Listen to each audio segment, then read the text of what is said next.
social, económica o laboral. En cambio, en el caso de la distimia tiene que tener pequeños lapsos de tristeza menores a 2 semanas, pero que no generan ninguna dificultad social, económica y personal. Pero está presente, ¿no? Está presente en el sentido de que molesta, fastidia, genera aburrimiento, genera melancolía, insapiedad y genera un proyecto de vida cada vez más opaco.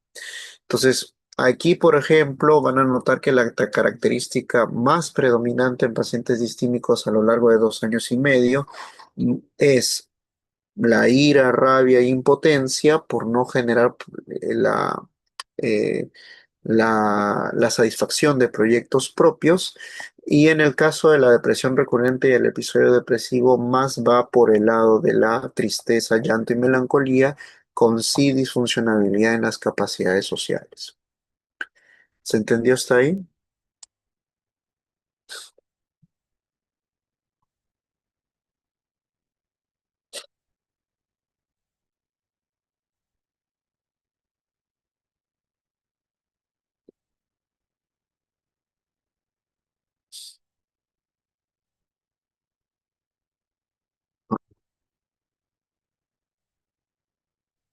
Ahora, acá me pregunta, mm, ¿y qué pasa si el paciente tiene estas dificultades, pero conserva grados de hipomanía?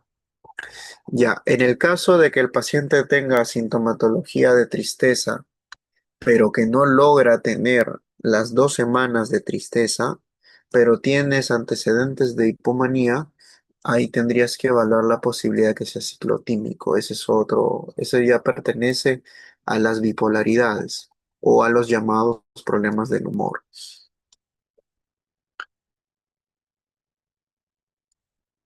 Ya, imaginemos, Jennifer, que hay un paciente que te dice que tiene un proyecto de vida que en este momento ha fracasado en el sentido de que no se encuentra a gusto con la carrera que tiene, no se encuentra a gusto con la persona o la pareja que tiene, ni tampoco ha logrado tener una cierta comprensión por parte de sus amistades.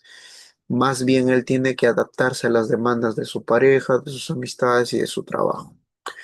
Tú ves en todo el examen clínico que le haces dentro de 2 años y medio que este consultante sí responde adecuadamente a las normas sociales, a las normas personales, a las relaciones interpersonales, incluso puede salir a fiestas, puede salir a se relaciona con total normalidad, pero dentro de su proyecto personal hay insipidez, rabia, amargura, frustración y dentro de las preguntas, tú comienzas a ver un parámetro, que la tristeza, él siente que dura 2 o 3 días, pero que nunca va a cumplir las 2 semanas requeridas por la tristeza patológica.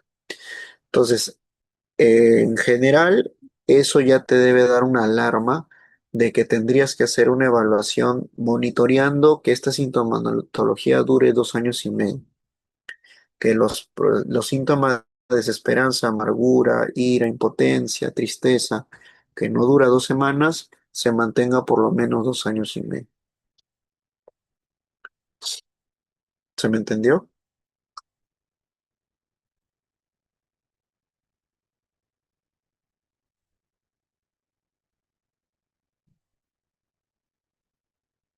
Ya, perfecto.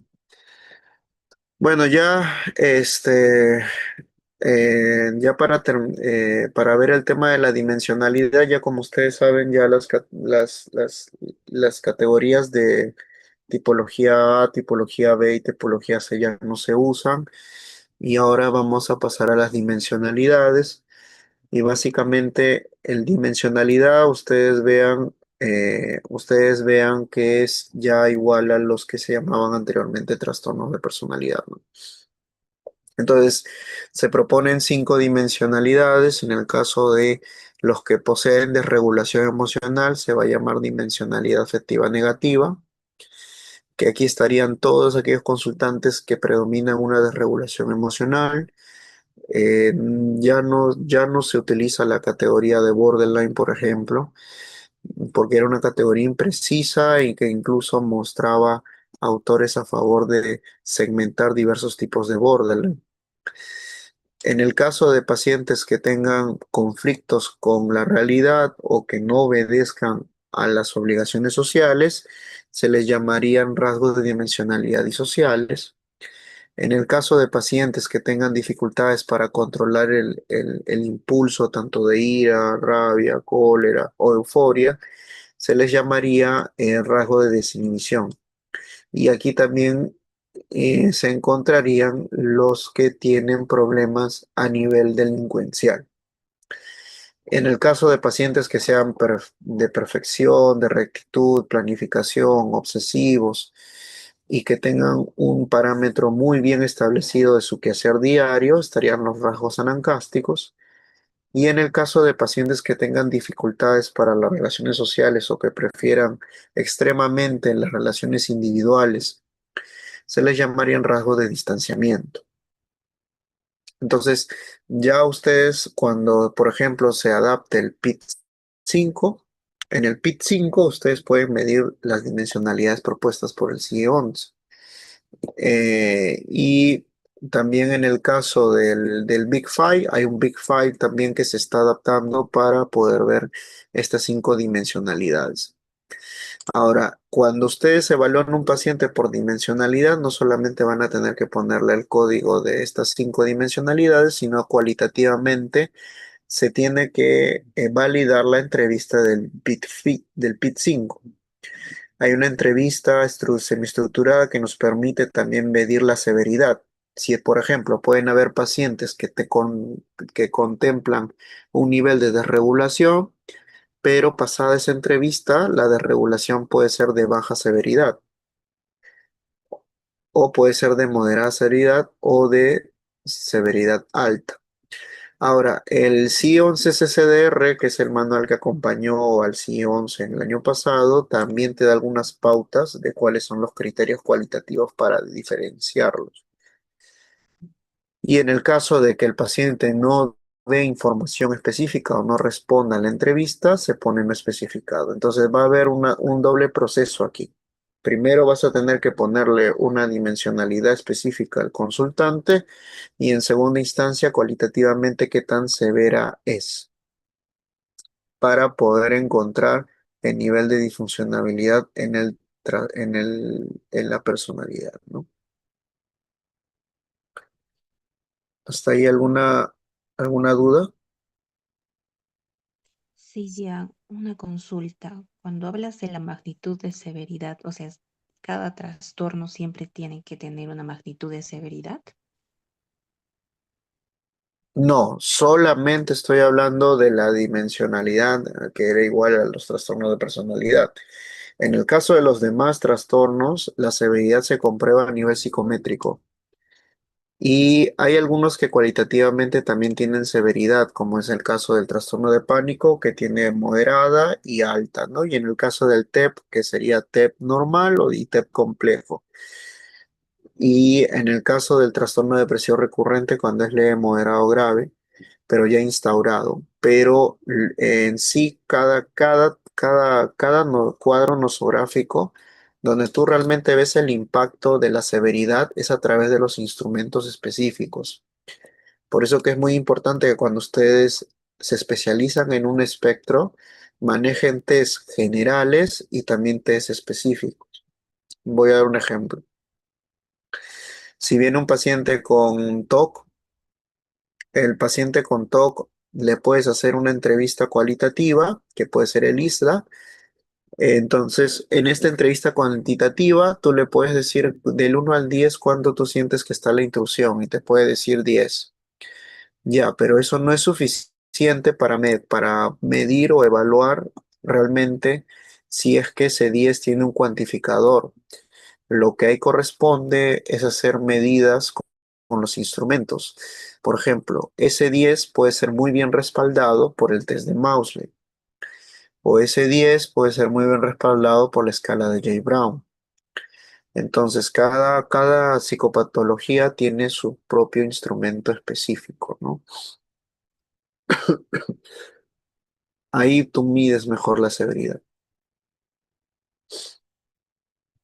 Ah, ya comprendo. Entonces, esto que nos estás explicando, esta lámina, es para los trastornos de personalidad.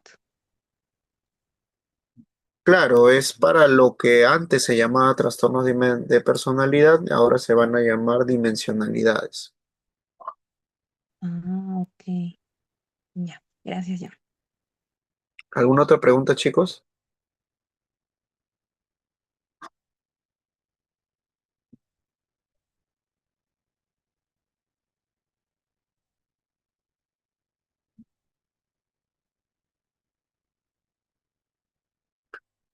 A ver,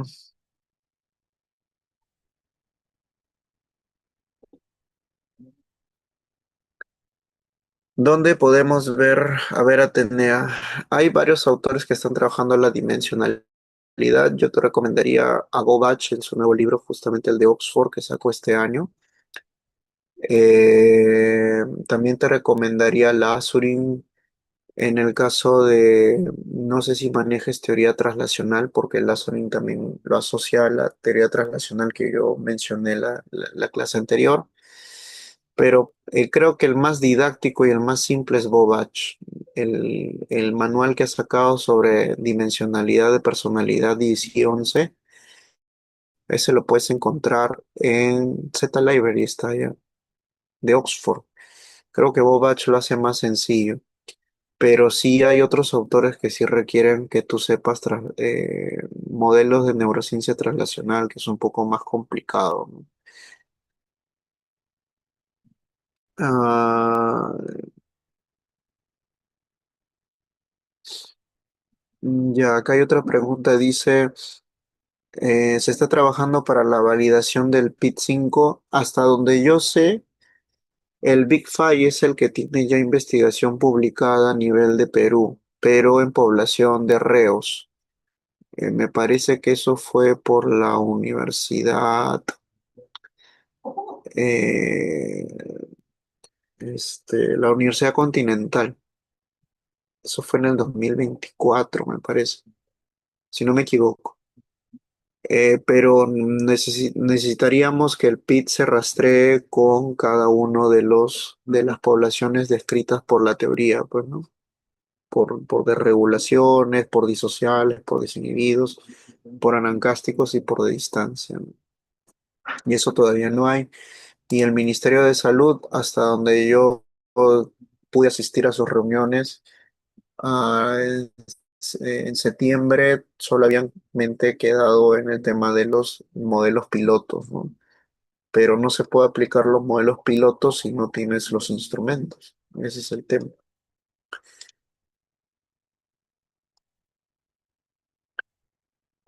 Muy bien, entonces para ir avanzando, como les dije, ¿no? Ahora las nuevas competencias, los que van a pedir a ustedes es que primero habíamos quedado en claro de que los modelos conductuales sí tienen una relación directa con los modelos que buscan una taxonomía de la conducta, ¿no? Las taxonomías son interdisciplinarias y por lo tanto, para que ustedes entiendan comportamiento complejo, van a tener que saber modelos que van desde la genética hasta lo social, y en la clase pasada di varios ejemplos de esos modelos. Ahora, si a ustedes no les interesa esos modelos, pues lamentablemente sí les va a tener que interesar. ¿Por qué? Porque tanto Shevelmer como la diapositiva siguiente, ustedes van a tener que entender esos modelos para saber por qué se propone tanto el tema de la secuencia de la desregulación, por ejemplo, en el caso de la dimensionalidad afectiva negativa, o cómo es que se logra tener una unidad transdiagnóstica, ¿no? Entonces, cada vez el CI-11 se dio cuenta de que es necesario que el personal de salud sepa cómo el cerebro va conjuntamente con el comportamiento moldeando estructuras que junto con la interacción social generan problemas en un desorden tanto crónico como contextual. Y por otro lado, cómo es que la red sintomatológica se asocia a diferentes unidades transdiagnósticas, ¿no? Como vuelvo a repetir en la clase pasada, las unidades diagnósticas fue una época que hubo avances en mapear mejor la red sintomatológica en diferentes trastornos y eso fue un avance que nos permitió hacer modelos de terapia que abarcan diferentes partes de un espectro. Pero como bien dice Schaffel, lo que faltaría ver es el potencial de acción, es decir, por qué es que se ocurre esa unidad transdiagnóstica y como vemos acá en la tablita de Schaffel, todavía queda la interrogante, ¿no? Y aquí entrarían pues los modelos que vimos la semana pasada, que son el de el Haitov, el Kotov, el metamodelo extendido, etcétera, ¿no?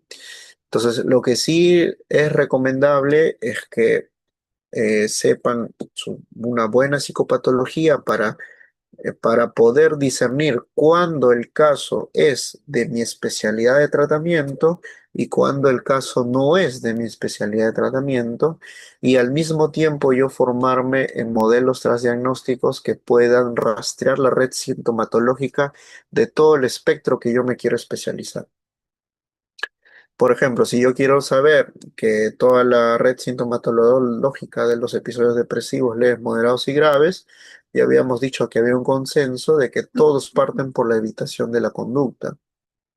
Entonces ahí mi primer opción sería el modelo de activación conductual, pero a la par tendría que ver cómo están los modelos de revisión sistemática y metaanálisis en el posicionamiento de la activación conductual, o ver una guía clínica internacional que lo valide. En este caso, mi juicio tiene que ser mixto ya. Por un lado, tengo que estar muy claro en la diferencia del diagnóstico para ver qué población voy a trabajar, y por otro lado, tengo que aprender a la lectura de datos para saber justamente por qué es que la guía clínica recomienda ese tratamiento. Si la Organización Mundial de la Salud ha recomendado la activación conductual en el año 2024 para población depresiva general, entonces ahí, por ejemplo, es una justificación de por qué yo me estoy especializando ahí, y mi justificación psicopatológica es a nivel de diagnóstico diferencial. Ahora, evidentemente va a depender del espectro que les interese. La cosa en algunos casos está más clara y en otras cosas todavía está muy, por así decirlo, todavía muy en ascuas, ¿no? Por ejemplo, en el caso de TEP, que viene a ser el estrés postraumático complejo o el TEP normal, las cosas no está todavía, digamos, no hay un posicionamiento de consenso mundial, como es en el caso de la Organización Mundial de la Salud. Ellos todavía siguen apostando por la CBT, pero en esos casos yo recomendaría que habría que esperar cada 2 o 3 años cómo se va posicionando la potencia de un tratamiento, ¿no? ¿Y por qué les digo esto? Porque también es inválido que si es que ni bien sale un tratamiento, yo quiera formarme de inmediato en ese tratamiento. No, yo tengo que esperar cómo se va posicionando con el estudio de metaanálisis. Entonces, recordemos que cuando no hay metaanálisis, eso podría llamarse pseudoterapia, y cuando es conductual y no hay metaanálisis, eso se llama terapia de marca. Entonces, eso es algo muy importante que hay que no cometer ese error. Lo importante acá es que si queremos dar calidad en salud, tenemos que tener un juicio psicopatológico y al mismo tiempo ver la última revisión sistemática o la guía clínica que promueva cada uno de estos tratamientos según unidad transdiagnóstica, ¿no? Entonces, ya para terminar esta parte, aquí justamente el autor Sagar nos dice, ¿no? Ok, tú quieres ser un experto en los manuales de diagnóstico, pues vas a tener que tener algunas competencias, como por ejemplo diseñar muy bien el diagnóstico diferencial, eh, presentar la red sintomatológica correspondiente, pero también vas a tener que tener limitaciones, como por ejemplo el tema de la heterogeneidad o confundir los síntomas, limitaciones con los sustratos fisiológicos, que todavía hay mucho debate con respecto a eso, y todavía hay el problema de algunas categorías tienen mayor fiabilidad u otras. Y es por eso que la recomendación es que también sean muy críticos a nivel de ciencia básica, y es que, por ejemplo, en el caso del RDoc Domain, consideren la evolución de la conducta por los 6 dominios que se presentó, que sean críticos a nivel de cómo se han construido estas teorías de taxonomía y que estén informados a nivel interdisciplinario de cómo el comportamiento va emergiendo desde los genes hasta la parte psicológica, ¿no? También serían las limitaciones del R2 que todavía no es un programa de investigación cerrado, todavía falta determinar eh, a nivel de comportamiento complejo dónde, por ejemplo, se genera la desregulación emocional, todavía falta justamente posicionar si es a nivel conductual o a nivel cortical o son los dos en el desarrollo temprano. Y si no hay un criterio de causalidad todavía expuesto, esto también limita el nivel de diagnóstico porque a veces se implementa aleatoriamente los procesos de diagnóstico y como les digo, como dice la última sugerencia de Sagar, todavía hay mucho cuestionamiento si es que el RDoc resuelve todos nuestros problemas a nivel de comportamiento complejo, ¿no? Entonces, eh, una cosa muy importante es que clásicamente nosotros tenemos esta visión de que, si me voy a dedicar a la psicología clínica, todo tiene que ser práctica. Pero ahora ya vemos que no. Ahora vemos de que el profesional tiene que saber los 5 niveles de estrategias muy importantes que propone Sagar. El primero es a nivel de causalidad top-down. Bueno, la causalidad top-down es un nivel de causalidad en filosofía de la ciencia según la cual un modelo o un sistema emerge de otro sistema. Es decir, la célula proviene las capacidades para que emerja la estructura celular.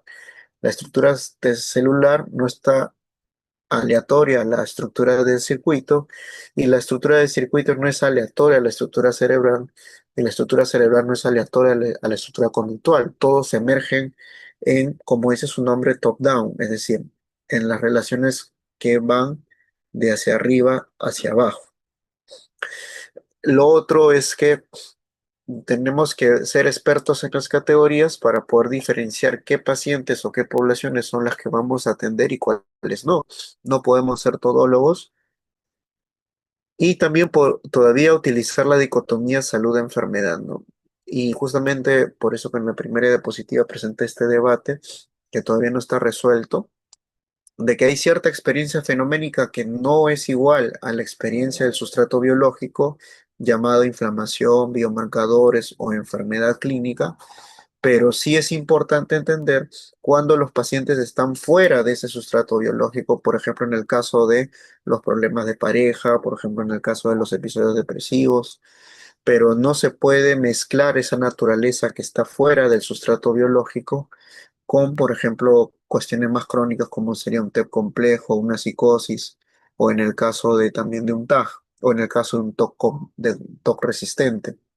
Entonces, aquí el clínico tiene que tomar una decisión sobre si yo me voy a inclinar por procesos que, que sean de salud de enfermedad continuos, es decir, que mantengan una inflamación cortical y que ésta disponga a la red sintomatológica, o por procesos discontinuos, que serían netamente problemas entre pares, problemas con la sociedad o problemas con uno mismo. Entonces, ¿es posible separar estas dos formas de ver los procesos de salud y enfermedad? Todavía está en discusión. No es un consenso todavía, pero no vayamos a caer en estas dicotomías de que todo es condicionamiento, aprendizaje y nada es biológico, ¿no? A eso se refiere el autor.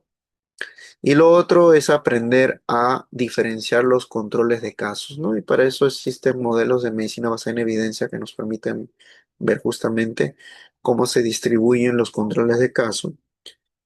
Y lo último que sí se hace énfasis en el tema de la clínica. La clínica no solamente es modelos de grados de experticia, es decir, cuando tú llevas una formación, ver cómo te van entrenando poco a poco aplicar ciertas entrevistas, ciertos modelos de consulta, ciertos modelos de psicoterapia, sino también en la lectura de datos.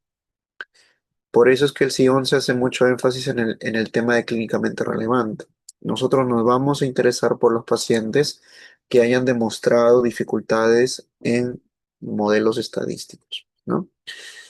Entonces, en conclusión, se les va a exigir más porque cada vez se llega a la conclusión que el comportamiento humano es más complejo. Y eso es una recomendación que viene de este autor, ¿no? Muy bien, eso sería para terminar la presentación. No sé si hasta ahí hay otra duda para continuar la segunda presentación. Bueno, me he tomado más tiempo porque quería que todo quede bien claro. Eh, no sé si hasta ahí tienen alguna duda.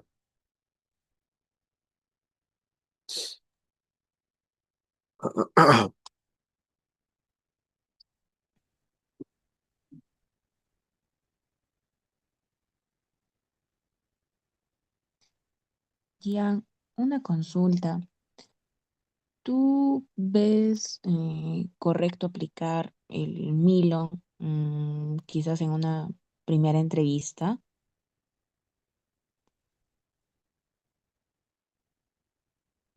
No te podría responder esa consulta porque en el caso del Milon habría que ver el motivo de consulta. Tu pregunta tiene que ser específica. Allá, por ejemplo, un paciente que viene con aparentemente, ¿no?, sintomatología ansiosa, también depresiva, y dice que hay momentos en los que tiene mucha ira y explota, incluso en el trabajo no se relaciona bien con sus compañeros, hay días en los que ni siquiera quiere ir a trabajar, solo quiere quedarse en la casa, y además piensa en quitarse la vida, ¿no?, por alguna situación que pasó en su niñez, ¿no?, que su mamá falleció y ella piensa que es su culpa, y ella refiere que como su mamá falleció a los 30, entonces ella piensa que también a los 30 debe morir como un castigo hacia ella misma, porque ella, según ella, provocó la muerte de su mamá, ¿no?, siendo chiquita. Todo lo que tú me estás diciendo requiere un mapeo cualitativo que se llama examen mental. Yo no te podría responder en una narración como la que me estás diciendo. Por eso es muy importante este curso, chicos. A ver, respondiendo a la pregunta de Percy, estimado Percy, si tú revisas nuestro cronograma, los casos van a partir de la cuarta sesión. Lo que nos ha dicho nuestra compañera Julie es un ejemplo de que nosotros tenemos que el diálogo de esa paciente que ella me está comentando, el diálogo tiene que ser estructurado según un modelo cualitativo. Habíamos dicho de que hay dos modelos cualitativos: el modelo cualitativo de las entrevistas estructuradas en el caso del ABA, por ejemplo, habíamos puesto, y el otro es el modelo semiestructurado en el caso del examen mental que yo les voy a enseñar entre la segunda y la tercera sesión. Entonces, para armar cualitativamente un caso, nosotros tenemos que posicionar un modelo de justamente organización de la información. Entonces no es, eso lo hacemos porque tiene que ser una justificación. No se puede estar armando aleatoriamente el caso, ¿no? Eso no le recomiendo. Muy bien. No sé si quedó claro ese punto.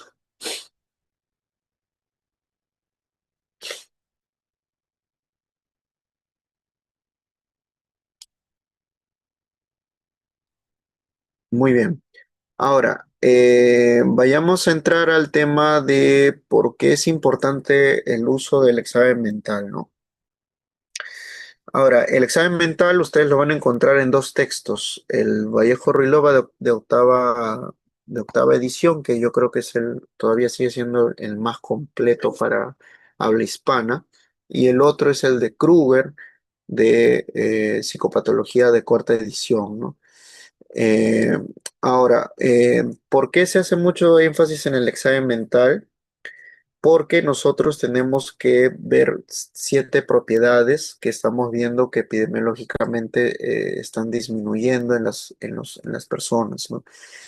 Hay propiedades de mayor razonamiento, es decir, hay propiedades que impulsan a las personas a ser mucho más competitivas, mucho más, por ejemplo, en el tema de ser eh, racionales. pero sin embargo que vemos que los efectos a lo largo de los muestreos es a nivel emocional. Entonces, el examen mental es una forma en la cual nosotros podemos decir que hay ciertas características cualitativas que nos permiten tener datos de el paciente para las categorías del examen mental, ¿no? Bueno, aquí también les he puesto que justamente hay investigación cualitativa que demuestra de que en las generaciones cada vez se sufre más el tema de el abandono y el tema de la desregulación emocional, ¿no? Por ejemplo, en esta parte de Sapiens, esta parte sí me pareció muy interesante que quería compartirles, que los problemas emocionales, físicos y divorcio van aumentando según a nivel generacional. Ahora, lo primero que yo tengo que establecer a nivel, ya una vez que yo he tenido una lectura de qué cosa es una unipolaridad versus una bipolaridad, que son los mayores casos de consultantes que pueden tener ustedes en salud mental, por ejemplo, lo que yo tengo que aprender es, primero, diferenciar qué espectro estoy tocando con el consultante que me está viniendo. Y un ejemplo que hace es Moreno, ¿no? Por ejemplo, si voy a rastrear pacientes que tengan posible bipolaridad, ustedes asocien siempre bipolaridad con el tema de que tiene que tener al menos un proceso de estadio depresivo versus un proceso de estadio maníaco o hipomaníaco. En el caso de la depresión unipolar, ¿por qué se le va a llamar unipolar? Porque solamente va a estar situada en una parte del polo, que es netamente la tristeza patológica. Recuerden ustedes que hay una categoría muy importante de restricción en el caso de los episodios depresivos, que es que las personas no tienen que tener pues, posibles episodios hipomaníacos ni maníacos. Si la persona presenta un episodio hipomaníaco maníaco, no puede ser categorizada como una depresión. La única manera de que la persona puede ser categorizada con depresión es que ya contemples el rastreo de la bipolaridad. Entonces, por eso es muy importante la lectura de la aproximación clínica. Si este paciente me da algún tipo de sintomatología básica, por ejemplo, de hipomanía, yo ya sé que en primera instancia tengo que omitir los procesos de tristeza patológica, ¿no? A ver, en el caso de Jennifer nos comenta un ejemplo de episodio hipomaníaco ya. Hipomaníaco quiere decir justamente que hay una disminución de la energía y una disminución de la euforia. Y básicamente la diferencia entre la manía y la hipomanía es la magnitud. Tú vas a encontrar pacientes hipomaníacos, tú vas a encontrar pacientes hipomaníacos que tengan tres características. La primera característica es que su habla es de pensamiento acelerado o llamado pensamiento taquicíquico, es decir, lo que ellos dialogan no tiene una simetría, no tiene un corte, como lo haría una persona que espera que se cierre una frase y se empiece otra, ¿no? Hay una aceleración del ritmo del habla. Eso se llama pensamiento taquicíquico. Lo segundo es que su comportamiento tiene dificultades para regularse, es decir, por ejemplo, nosotros le podemos dar una orden para que no se quede en un solo lugar, pero la persona suele obedecer esa orden después de varios minutos. Lo puede obedecer, sí, pero le cuesta. Y lo tercero y más importante es que desarrolla conductas eufóricas. Podría ser conductas de agresividad, podría ser de conducta de agresividad contra el otro, contra sí mismo, o podría ser ira, irritabilidad, amargura, pero de alguna manera no atenta contra la persona, no atenta. O sea, puede ser que tenga toda la intención, toda la actitud de querer golpearte, pero sin embargo no atenta en un grado de extremo contra la persona. En el caso de la manía, recuerden, según nuestra lógica, ahí sí hay total desregulación del control. la persona no sigue reglas, la persona, el pensamiento taquicíquico es totalmente desproporcionado a una conversación, o sea, la persona no se detiene al hablar, no tiene ningún tipo de capacidad para poder separar lo que es un diálogo entre dos o tres personas y generalmente va acompañado de comportamientos que sí agreden o que inciten a la agresión de la otra persona, puede ser agresión física, verbal, y se suma un cuarto factor cualitativo importante, que es el tema del delirio. En la manía siempre va a estar acompañada de una creencia donde el paciente está totalmente convencido de tres tipos de delirios que son los más recurrentes. El primero es el delirio erotomaníaco, es decir, que todas las personas del sexo opuesto o de mi tipo de gusto quieren estar conmigo, ya sea en un vínculo físico o sexual. Lo segundo es el delirio de grandeza, es decir, que yo me creo de alguna manera, ya sea en fortuna, en estudios, en trabajo o en sector de clase social, que yo soy más mejor que los demás, pero que no hay ningún tipo de evidencia de que la persona sea mejor que los demás. Y el tercero es el delirio místico, que quiere decir que se puede creer que es un enviado especial de algún tipo de religión, de algún tipo de nación o también de algún tipo de creencia extraterrestre, ¿no? Entonces, generalmente los tres tipos de delirios, el más recurrente va a ser el delirio de grandeza. Entonces, recordemos, en la manía tiene que haber total desregulación del comportamiento, no hay manera en la cual se regule, agresión o impulsividad de manera cuantitativa. eh, Puede haber el tema del delirio de grandeza con mayor frecuencia, o sea que puede enseñarte una fortuna que en primera instancia él cree que sí existe la fortuna, pero tú no la ves o no la palpas. Y en cuarta instancia tiene que haber un pensamiento taquicíquico totalmente desregulado, ¿no? Puede haber delirio de paranoia, sí, pero el más frecuente va a ser el de grandeza. Ya, entonces la diferencia es por magnitud de los síntomas. ¿Se entendió hasta ahí?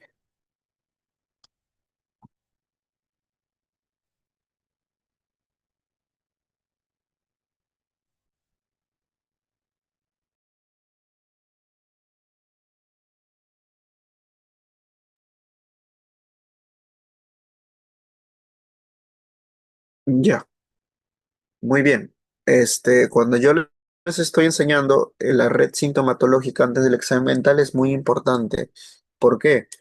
Porque en el caso de las depresiones unipolares, ustedes tienen siempre que partir de la entrevista en el caso de cuál es el estímulo contextual que está generando el problema.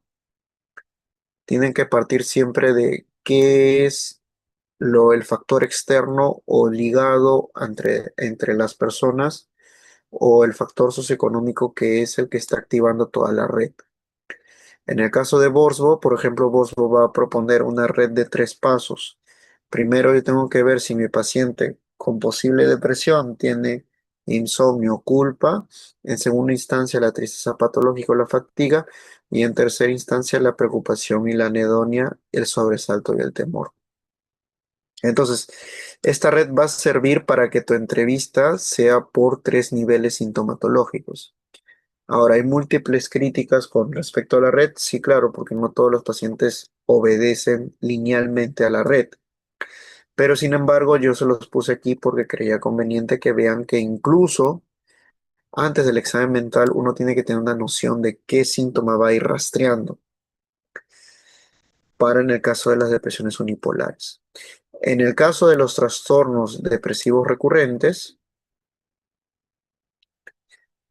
eh, en el caso de los trastornos depresivos recurrentes, la red, por ejemplo, se amplía. ¿Por qué? Porque tenemos que ver si los episodios son maníacos o hipomaníacos. Cuando el paciente que tiene tristeza, llanto, melancolía por más de 2 semanas, que es acompañado con anedonia, que es acompañado con disfuncionabilidad social o personal. Recuerden ustedes, por ejemplo, si es un paciente que tiene episodio depresivo leve, siempre tienen que ser cardinales y dos auxiliares. Entonces, si en dos cardinales o en dos auxiliares tiene más de cuatro síntomas, yo tengo que explorar si el paciente tiene episodios maníacos o hipomaníacos. Si tiene episodios maníacos o hipomaníacos, definitivamente no puede ser un- una depresión unipolar. Tendría que establecer si fueran un trastorno bipolar. Ahora, si no tiene episodios maníacos, la red sugiere que puede ser que tenga 2 años o más de síntomas persistentes y por lo tanto tendría que rastrear trastorno depresivo recurrente. Ahora, si el paciente tiene más de 5 síntomas, como sabemos, para que haya episodio depresivo moderado, tiene que ser dos cardinales con cuatro complementarios, entonces tendríamos que rastrear nuevamente si tiene episodio maníaco o hipomaníaco. Si no lo tiene, continuamos con la red para ver si es que tiene, en el caso de que no cumpla con ningún tipo de cardinal, si es que tiene la distimia, o en el caso de que tenga la persistencia de la red de episodios, si contempla con el trastorno depresivo mayor. Ahora, en primera instancia, se enseñó la red, pero como vuelvo y repito, no necesariamente todos los pacientes son lineales, ¿no? Entonces, nosotros vamos a aprender cómo fundamentar nuestra entrevista a nivel cualitativo, ¿no? A nivel cualitativo, a ver, creo que acá han dejado una pregunta. ¿Cómo diferencias la manía con el trastorno de personalidad paranoide? Ya que en la manía menciona que hay un delirio paranoide parecido al trastorno de personalidad paranoide. Ya, hay una confusión aquí, estimada Yasmín. En el trastorno de personalidad paranoide, no es que el paciente sufra de un delirio. Puede haber, a ver,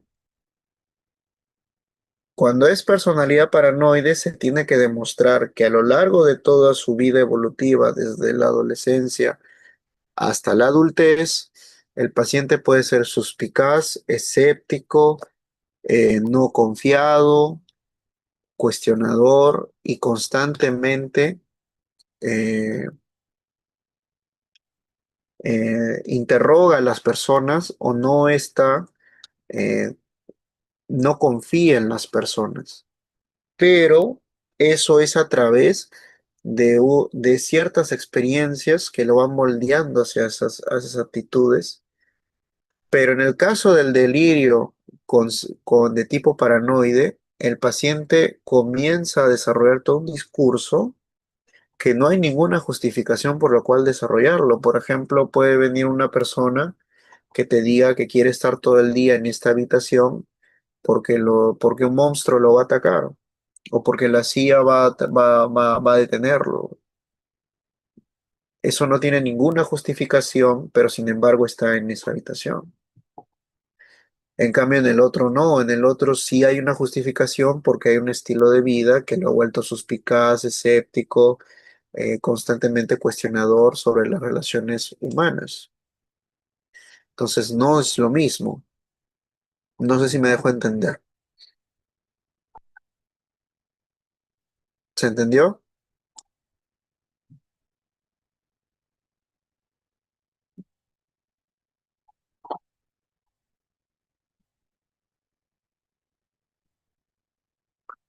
Muy bien. Eh, en el caso de cuando ustedes, cualquier tipo de paciente puede pasar por el examen mental, sí. Entonces, en esta y en la otra clase nosotros vamos a aprender a ejecutar muy bien el examen mental. Por ejemplo, a nivel de conciencia, a nivel de conciencia nosotros vamos a encontrar cuatro estadios porque el quinto es un estadio ya a nivel de emergencia y el último es un estadio ya de muerte. En el tema de la hipervigilancia van a estar todos aquellos pacientes que muestren, por ejemplo, sintomatología directamente hacia un estímulo fijo, ¿no? O hacia una recurrencia fija. Por ejemplo, aquí van a estar, por ejemplo, los obsesivos compulsivos, los paranoides, los que tienen, por ejemplo, ansiedad generalizada. En el caso de la somnolencia puede estar inducida por sustancias psicoactivas. En ese caso, solamente se rastrearía el tipo de sustancia psicoactiva que genere ese tipo de conciencia, o por el otro lado puede estar por un estrés agudo. En el caso de la obnubilación de la conciencia, también puede ser que sea por trauma. Por trauma no me refiero al recuerdo traumático, sino por traumatismo en el sentido de por golpes, accidentes de cualquier tipo que afecten el área de occipital, que es el área donde justamente se va configurando los estímulos visuales. Y en el caso del estupor, aquí sí hay dos parámetros. O si el paciente entra en un estadio de precoma, donde no hace ningún tipo de sensorialidad exterior, o por el otro lado, si es que también consume algún tipo de sustancia psicoactiva. Y anteriormente también se tomaba en cuenta la esquizofrenia hebefrénica como un tipo de grado de estupor, pero como sabemos, a partir de la tradición del DCM-5 ya prácticamente la esquizofrenia no tiene tipología, sino es única. Entonces, en la esquizofrenia también es importante evaluar estupor, claro que sí, porque el paciente puede estar en un nivel de de cero contacto con la realidad, y la única manera de demostrar que el paciente está con cero contacto de realidad es a través de la estimulación táctil o las preguntas que tú puedas ejercerle. Si el paciente no responde ningún tipo de pregunta, ni siquiera con la mirada, ni tampoco con la intencionalidad de responder, entonces definitivamente podemos sospechar que está en estupor. Ahora, los grados de conciencia, de atención también son muy importantes porque va a definir algunos tipos de caminos por los cuales tú vayas a diferenciar el espectro, ¿no? En el caso de la hipoprosexia, se van a concentrar aquellos consultantes que tienen una atencionalidad fuerte hacia un estímulo o directamente hacia un estímulo. Aquí podrían estar los obsesivos compulsivos, los que tienen TAG y también los pacientes que tienen algún tipo de paranoia. Y también podrían estar aquellos depresivos que tienen cualidades de rumia. Como sabemos, no solamente las cualidades depresivas se manifiestan en pérdida de conductas, sino también en rumia. En el caso de la hipoprosexia estarían todos aquellos que van degradando su atención, como pueden estar todos los pacientes que sufren de trastorno depresivo recurrente, de algún tipo de episodio depresivo leve, moderado, grave, o que también están sufriendo de algún tipo de trastorno de ansiedad. Generalmente los pacientes le van a venir con atención normal y la desorientación puede ser ya sea por daño en accidente o por manejo de sustancias psicoactivas. ¿Hasta ahí se va entendiendo, chicos?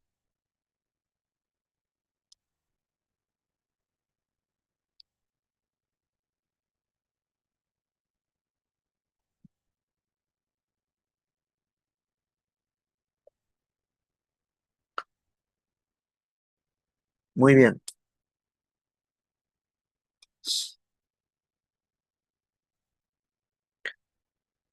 Ahora, en el caso de la afectividad, como ya sabemos, la tristeza patológica se diferencia por 2 semanas, como indica el CIE-10. Ahora, el Reloj está adaptado al CIE-10 por si acaso, y es el modelo que más se está utilizando en el MINSA para poder detectar los síntomas cardinales y los complementarios.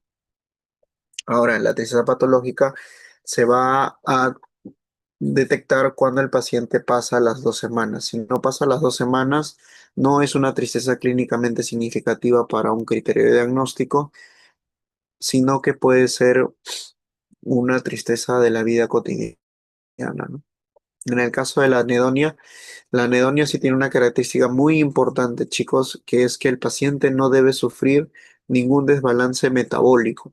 Por ejemplo, pueden tener pacientes que sufran hipotiroidismo y que el hipotiroidismo es el que está disparando los síntomas de cansancio, fatiga, desmotivación.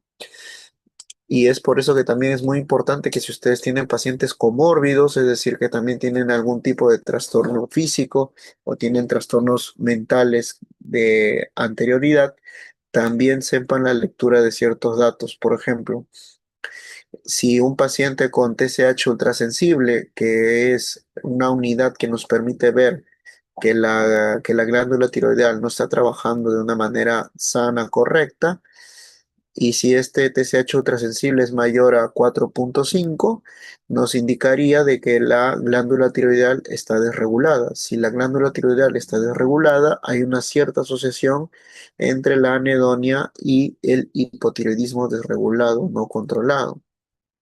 Si a eso le sumamos de que el paciente no toma levotiroxina, entonces hay una posible probabilidad de que la anedonia esté fortalecida por la descompensación endocrinológica, ¿no? Entonces, ¿cómo yo aplico la anedonia como un síntoma cardinal en salud mental cuando el paciente no tiene ningún tipo de biomarcador que altere los estadios neuroendocrinos? Si el paciente no tiene ninguna enfermedad neuroendocrina y viene por temas netamente de que sus cualidades personales, capacidad de vida, historias personales, y tiene completamente sano la parte orgánica, pero sin embargo siente constante desmotivación o displacer para hacer sus actividades, ahí sí entraría esta categoría de anedonia. En el caso del humor, ya sabemos que hay dos grados de humor, que en este caso serían los estadios hipomaníacos y maníacos. Y en el caso del signo, pues los signos serían lo que ustedes observan, que pueden ser mirada cabizbaja, llanto, lentitud en el pensamiento, que vamos a ir viéndolo, y también un temblor de manos y pies, por ejemplo, ¿no? Que también se va a ver en los procesos de afectividad. ¿Hasta ahí alguna duda, chicos?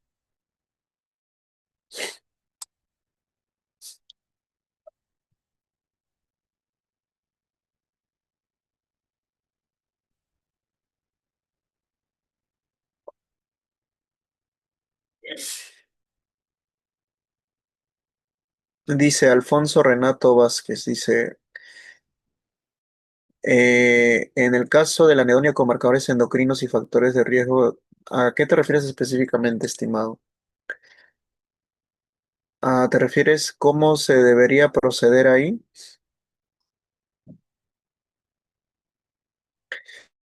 Ya, recordemos que en las categorías del CIE-10, eh, el criterio de demarcación de sustrato biológico también está muy determinado. Entonces, si mi paciente tiene, por ejemplo, tiene tristeza y llanto melancolía, pero al mismo tiempo tiene hipotiroidismo y tiene obesidad, entonces ahí lo que correspondería sería saber si es que tiene control de su hipotiroidismo.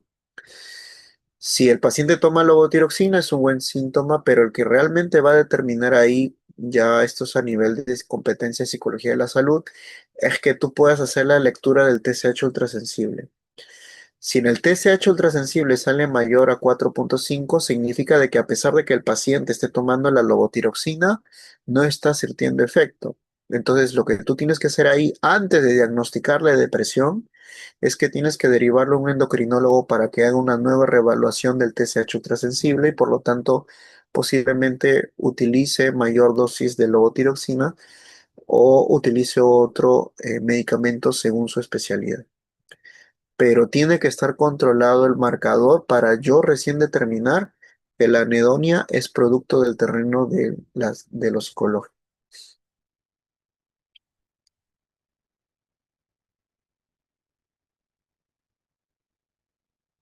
¿Se entendió?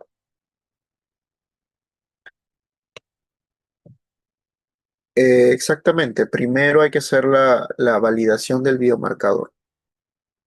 La validación del biomarcador es muy importante porque esa anedonia puede ser por el tema de otros exámenes que se le toma como el T4 o el T8, que son exámenes más específicos para ver si la glándula tiroidal está regulando los procesos de motivación, los procesos de motivación intrínseca que se disparan al momento de que, por ejemplo, te pongo un ejemplo, ¿no? La tiroides es un órgano muy interesante que se encarga de regular no solamente las hormonas T4 y T8, que son las que van a acompañar a la glucosa en el potenciamiento de la fibra muscular. Entonces, puede ser que la persona tenga demandas externas, pero si está descompensada ambos biomarcadores, al momento de que la glucosa quiera viajar para accionar el músculo, va a tener alteración. Ese viaje no va a ser de la misma frecuencia y por lo tanto al músculo le falta la combustión, que es la glucosa, para activarse totalmente al momento de hacer la tarea. Entonces, como al músculo le falta la combustión, que luego convierte en glucógeno, el paciente muestra más cansancio de lo que normalmente haría una persona que sí tiene reguladas las T4 y la T8. Pero ahí, por ejemplo, estamos encontrando un marcador clínico de la enfermedad que tiene, más no del contexto que puede ser vulnerable, pero que yo como clínico tengo que aprender a diferenciar, ¿no? Cuando la enfermedad patógena sí genera disposición y cuando no. Y ese sería un ejemplo de disposición.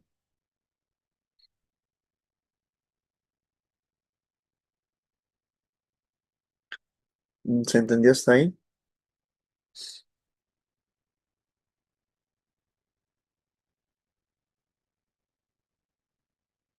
Perfecto.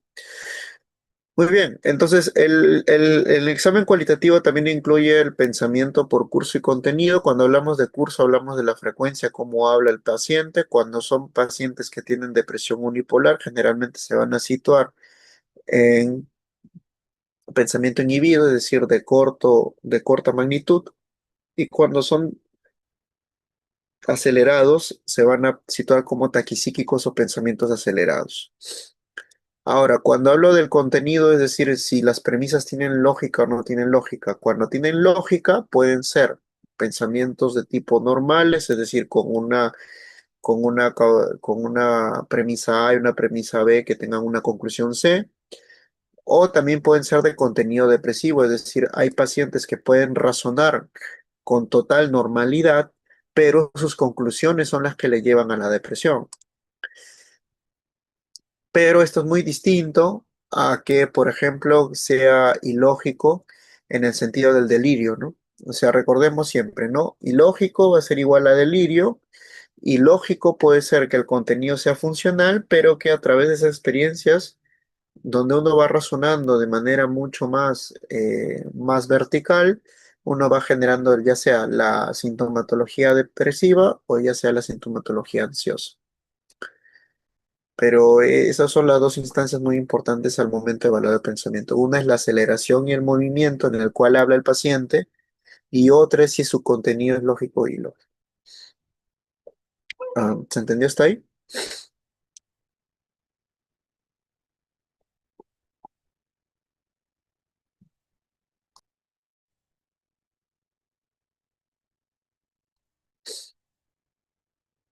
Muy bien. Y aquí nos vamos a quedar. Ya la próxima semana, que sería nuestra tercera sesión, terminamos todo lo que es el examen mental para el historial clínico y para poder entrar a las categorías nosográficas de la depresión unipolar. Bueno, si no les molesta, quiero tener algunos minutos para preguntas, dudas, alguna pregunta, duda que tengan. Ya saben que mi interés es resolver todas las dudas posibles.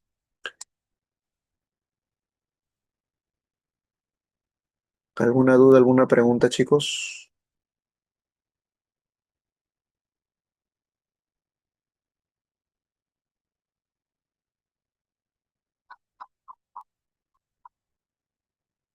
Acá hay una pregunta al chat privado, dice, y una consulta, ¿y qué pasa si yo solamente quiero dedicarme al diagnóstico nosográfico, pero tenga modelos causales?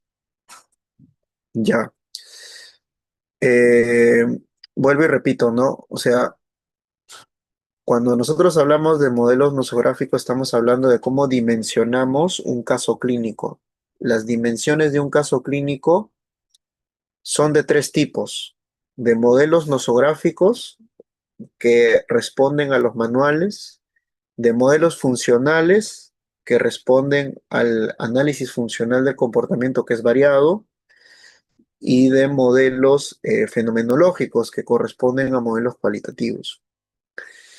Entonces, si yo voy a hacer modelos nosográficos, si yo quiero ver cuál es la causalidad de esos modelos nosográficos, yo tengo que ver, dependiendo del espectro, cuál es la naturaleza de ese comportamiento complejo. Por ejemplo, yo no puedo igualar la robusta evidencia que hay que los episodios depresivos son casi prácticamente situaciones de relaciones entre los pares, entre la sociedad o uno mismo a través de modelos de secuencia conductual versus modelos que tienen una psicopatología mucho más crónica, es decir, que necesitan enlaces con la biología, como sería, por ejemplo, en el caso del TOC resistente.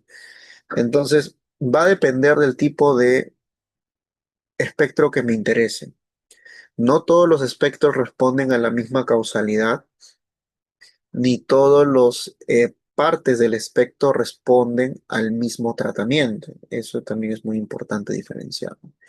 Por eso es que Crum es un investigador en depresión, inventó lo que se llamaba la tipología o la llamada tipología de Crum.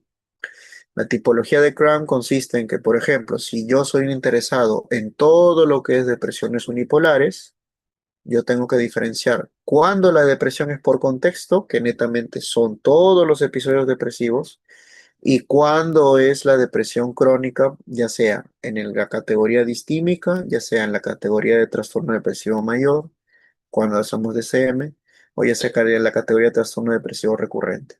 Evidentemente, si yo me quiero especializar en todo lo que es episodio depresivo, tengo que saber con mayor énfasis modelos conductuales y los modelos conductuales te llevan a tratamientos conductuales.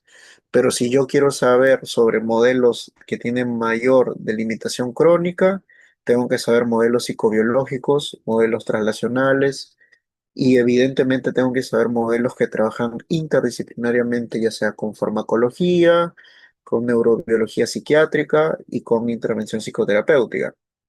Entonces, Cram ahí hace muy bien en diferenciar que un solo espectro tiene más evidencia en posicionamiento conductual cuando hablamos en que no se ha encontrado ningún tipo de moldeamiento biológico, como es en el caso de pacientes que tienen episodio depresivo leve, moderado o grave, versus que sí hay marcadores de inflamación, como es en el caso del trastorno depresivo recurrente.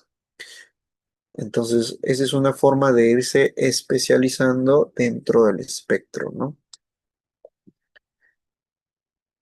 Ah, dice, dice, otras hormonas también influirían en la anedonia o solo la tiroidea. Ya, en el caso de la anedonia también influye la inflamación en GABA y glutamato, pero solamente cuando ya has diagnosticado pacientes que tengan depresión recurrente.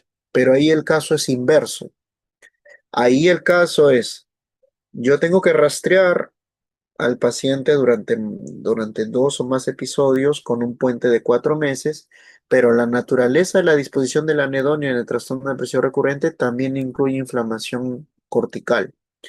En cambio, en el otro caso no, en el otro caso es la inflamación tiroidal es la que impide mi diagnóstico porque primero está demarcando la situación de la enfermedad.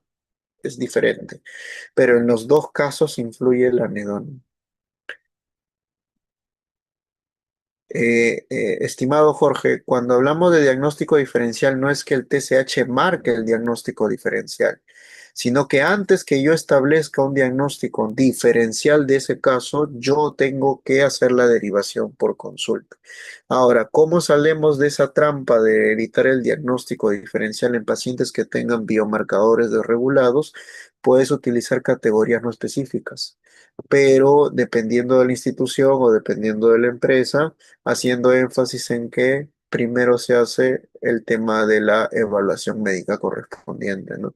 Las categorías no específicas nos sirven para eso también, para poder comunicarle al endocrinólogo que es necesario hacer el procedimiento de evaluación médica para ver si es que éste respondía a la sintomatología en la evaluación nuevamente cuando vuelva a consulta. Acá hay otra pregunta.